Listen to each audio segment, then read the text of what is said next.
State of the Nation.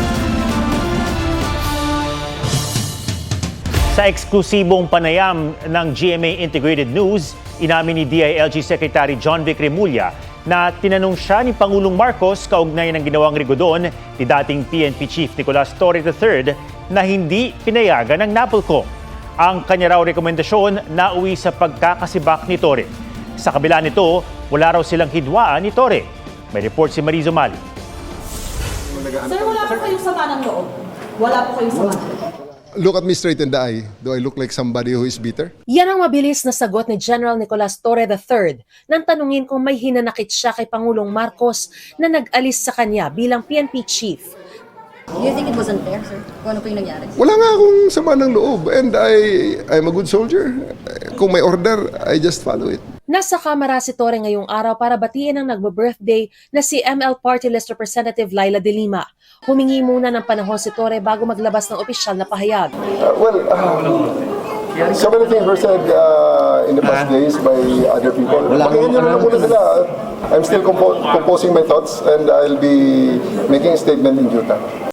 Ang pagsiba kay Torre nag-ugat sa ipinag-utos niyang balasahan sa PNP na hindi naprubahan ng NAPOLCOM. Pero ipinatupad pa ni Torre ang rigodon. Sa eksklusibong panayam ng GMA Integrated News, inamin ni Remulla na tinanong ng Pangulo ang rekomendasyon niya ukol dito. It's a difference between me and the general, and he refused. He insisted that his system be followed. But again, as I said yesterday, we're a nation of laws and not of men. So it cannot be one person who dominates everything. So in the end, there was no rancor naman. He just couldn't accept it, and the president said, okay, he asked me for my recommendation. And I said, we have to continue in this path of correcting all the errors of before. And Of the previous administration? yes, and part of that is strengthening the institutions. My recommendation was that we have to strengthen the institution, that the institution must be protected, and then all the decisions followed from there. Ang tinutukoy ni Remulla na pagkakamali ng nakaraang administrasyon ay ang pagpapahintulot nito sa PNP chief na mag-isang magtalaga ng mga assignment ng mga senior official ng PNP nang hindi dinadaan sa NAPOLCOM. Ever since PRRD's time, when the NAPOLCOM was totally bypassed of all appointments, it became now the right rather than the privilege of every PNP chief na sila ang bahala sa movements ng level 3 and above. And the president really wanted to restore that to institutionalize it back to how the law was intended. Sa kabila nito, tiniyak ni Remulla na wala silang hidwaan ni Torre at nananatili ang respeto nila ng Pangulo sa kanya. May inalok na raw na bagong posisyon ng Pangulo kay Torre kaninang umaga. It has something to do with anti-corruption. So I'm telling you, the president still really believes in General Torre. Pero sir, tatanggapin niyo kung meron? Let's just wait. Masyado namang nauna ang karwahe dyan. Pag tatanggapin o hindi, wala pang ang announcement. Kinumpirma rin ng Malacanang na may inaalok na bagong pwesto kay Torre pero hindi sinabi kung ano. Saka na lang daw ito i-anunsyo kapag tinanggap na ni Torre. Nag-file na raw ng vacation leave si Torre pero nananatili raw siyang nasa serbisyo at patuloy ang pagsuporta sa Administrasyong Marcos. Sa panayam ng unang balita, sinabi ni Acting PNP Chief Lieutenant General Jose Melencio Nartates Jr. na nakatalaga ngayon si Torre sa Personal Holding and Accounting Unit. Handa naman daw si Nartates na ipatupad ang mga nauna ng programa ni Torre. Pero ipapawalang bisa niya ang rigodong ipinag-utos nito. Sa ngayon, masusing pinag-aaralan ng bagong liderato ng PNP kung magkakaroon ng balasahan. Pero ang isa raw sa sigurado, magkakaroon ng bagong PNP spokesperson kapalit ni Brigadier General Jean Fajardo. Si Brigadier General Randolph Tuanyo ang hepe ng Public Information Office na ayon kay Nartates ay dapat na ring PNP spokesperson. Designated siya na spokes ano. Nandito ang ating PIO, under naman yun doon dapat. Di parehas kami, yung OCPNP, Office of the Chief, merong spokesperson at merong PIO, parang iisa lang ata yun. Mariz Umali nagbabalita para sa GMA Integrated News. Iimbestigahan ng Bureau of Customs ang 40 luxury vehicles na mag-asawang Diskaya. Ang may-ari sa isa sa 15 kumpanyang tinukoy ng Pangulo na naka-corner ng ilang flood control project ng gobyerno. Gustong tignan ng customs kung lehitimo ang pagkaka-import ng mga ito at kung nagbayad ng tamang buwis.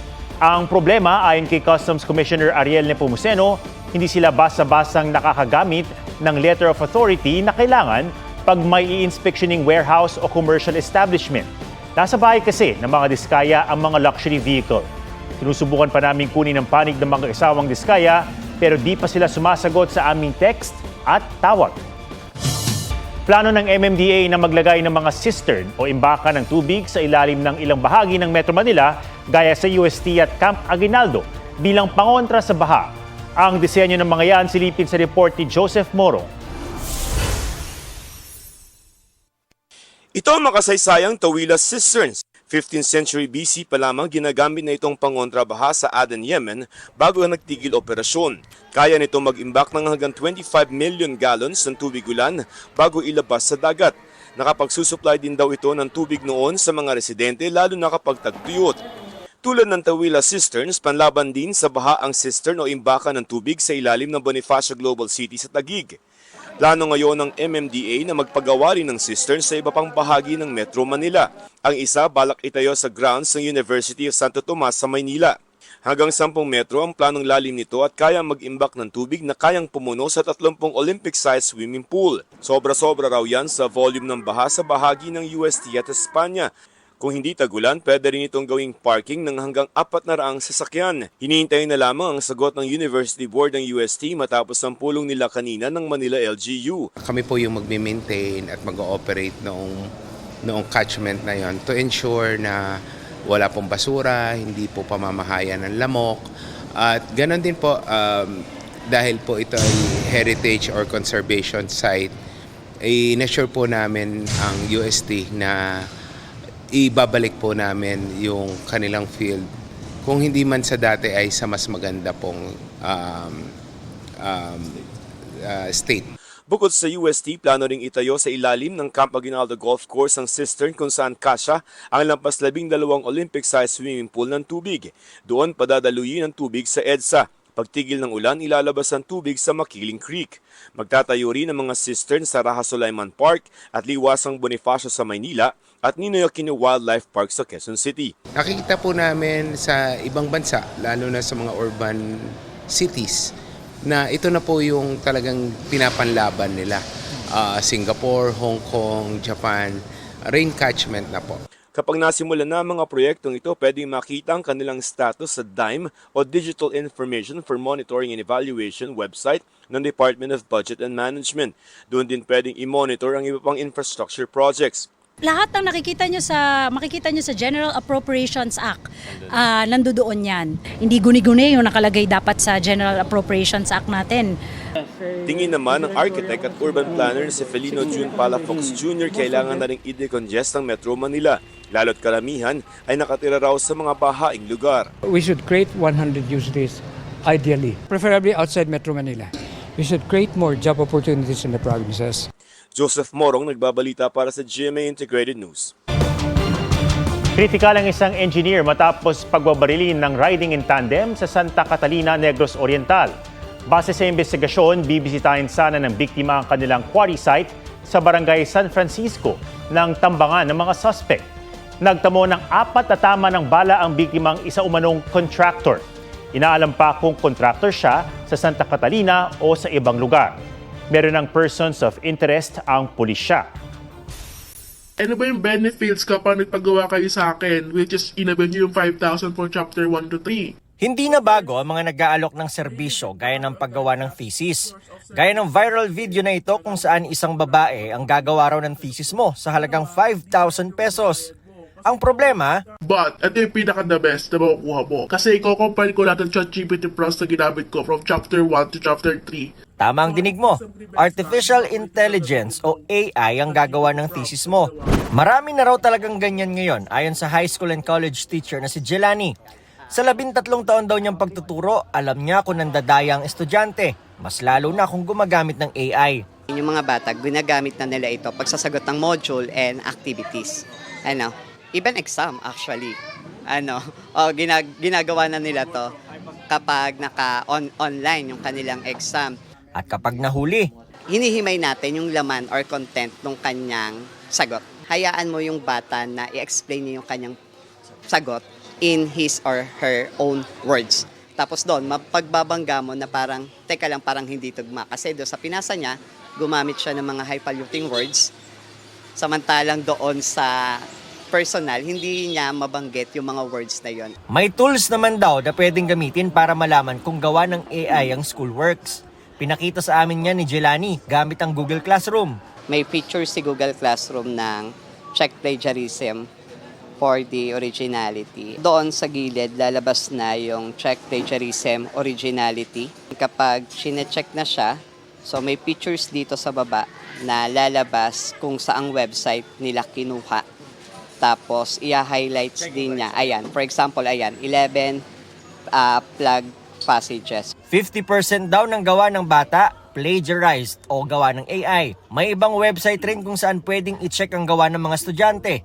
May epekto ang ganitong klase ng pamamaraan sa mga bata. Sa ngayon, masasabi ko na yung bata, yung kalidad ng bata ay pahina ng pahina. Turuan natin yung mga bata sa responsable ang paggamit ng AI at kung paano ito makakatulong sa kanilang pag-aaral. Importante ring alam ng mga guro ang kakayahan ng bata para mas lalong magabayan. Ang AI, maraming tulong, pero marami ring hindi magandang dulot. Kung paano gagamitin, sana sa tama lang. Nico Wahe, nagbabalita para sa GMA Integrated News. Mahigit 600 milyong pisong halaga ng mga smuggled umanong sigarilyo nasabat sa isang warehouse sa Plaridel, Bulacan. Inaalam pa ng customs kung paanong napuslit ang mga kontrabando sa pantalan sa Tondo, Maynila. Hindi raw ito dumaan sa customs, wala ring permit at tax stamp. Hindi rehistrado at wala umanong graphic health markings. Arestado may-ari ng smuggled items at dalawa niyang kasama. Operatiba ng People's Liberation Army ng China at Chinese sleeper agents nasa Pilipinas na umano para mag-espiya. Ayon kay Senator Ping Lacson, sabi ni Lacson, may mga umano'y espiyang Chino na raw sa iba't ibang panig ng bansa gaya sa Palawan, Makati at Dumaguete. Maging sa mga lugar malapit sa Camp Aguinaldo, Comelec Office sa Maynila at Malacanang. Nanawagan ng senador sa mga ahensya ng gobyerno na magkasa ng mas maraming operasyon laban sa pang-ESPya.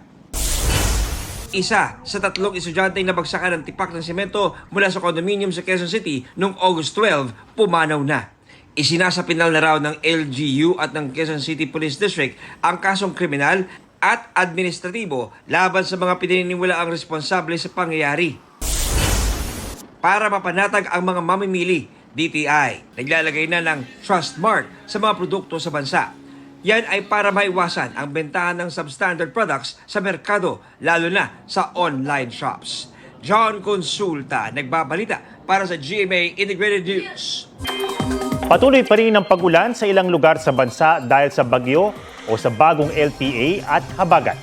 As of 8 p.m., huling namataan ng pag-asa ang LPA 225 kilometers west of Iba, Zambales.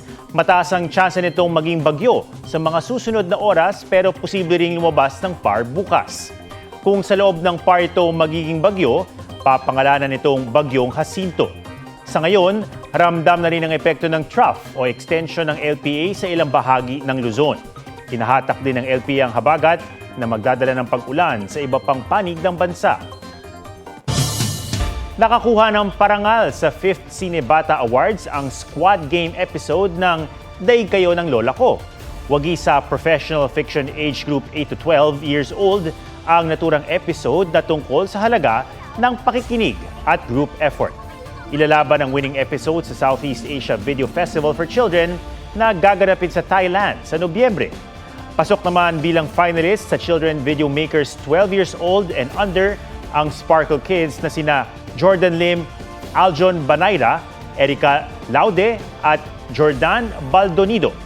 Dahil yan sa kanilang inspirational media content para sa mga kabataan. It's official. Today was a fairy tale for Taylor Swift and Travis Kelce.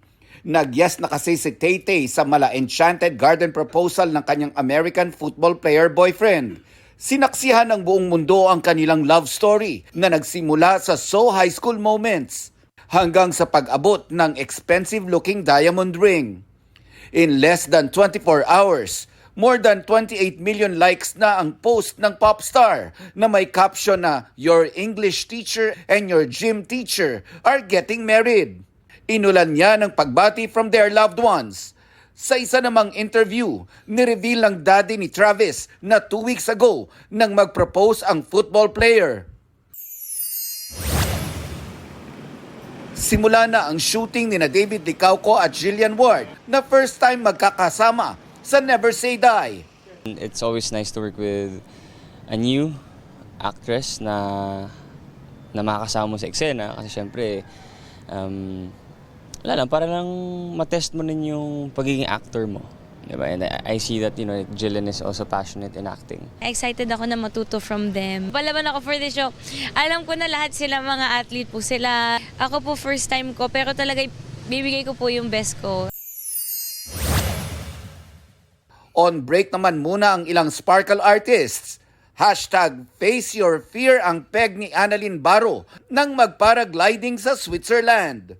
Relaxing in Bali, Indonesia naman si Bianca Umali.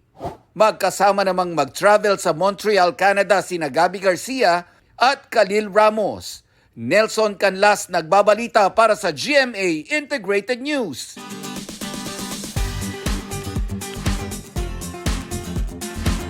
Pa-contest sa slogan at tula ngayong buwan ng wika, pakinggan niyaong makakata na sa tula ay may patutsada, sa kasabihay may hugot pa. Usuan na yan sa ulat ni Ian Cruz. Nahihirapan ba kayong gumawa ng tula? Opo! Kasabay ng buwan ng wika, maririnig ang mga makata. Ang wika ay mahalaga sa komunikasyon, palimos naman ng konting atensyon. Pero dahil pati wika ay sumasabay sa pagbabago, ang mga kasabihan tagos sa puso. Wikang Pilipino ay sumisibol, sana all nung lumayo hinahabol. Wala nang nagawa ang gurong si Richard Brent Aquino o Sir Boki. Nais niya lang naman magbigay ng pangwikang kaalaman sa kwelang paraan. Ibigin ang wika sa isip, sa salita at sa gawa. Bakit sa akin di mo magawa? Laganap na nga ang kanyang pakulo. May kumasa pa sa paggawa ng tula tungkol sa problemang baha. Kung kaligtasan ng Pilipino ang inyong habol, saan ninyo ginastos ang budget sa flood control? Tayo'y nakaligtas sa mananakop na nakakatakot, ngunit hindi sa gobyernong kurakot. Si Rain binuhos na rin ng talento para magpalaganap ng social issue. Pero maging siya, di pinalampas ang tulang mula sa usong kataga. Pilipino ako, Pilipino tayo. Sorry kung natapakan ang pagka-love team nyo. Pero sa pagtatapos ng Agosto, ready na ba kayo sa Pasko? Kalayaan ay biyaya galing kay Lord. Sa tadang Pasko, magmalipa, joy to the world! Ian Cruz nagbabalita para sa GMA Integrated News. Yan po ang State of the Nation para sa mas malaking misyon at para sa mas malawak na paglilingkod sa bayan. Ako si Ato Maraulio mula sa GMA Integrated News, ang News Authority ng Pilipinas.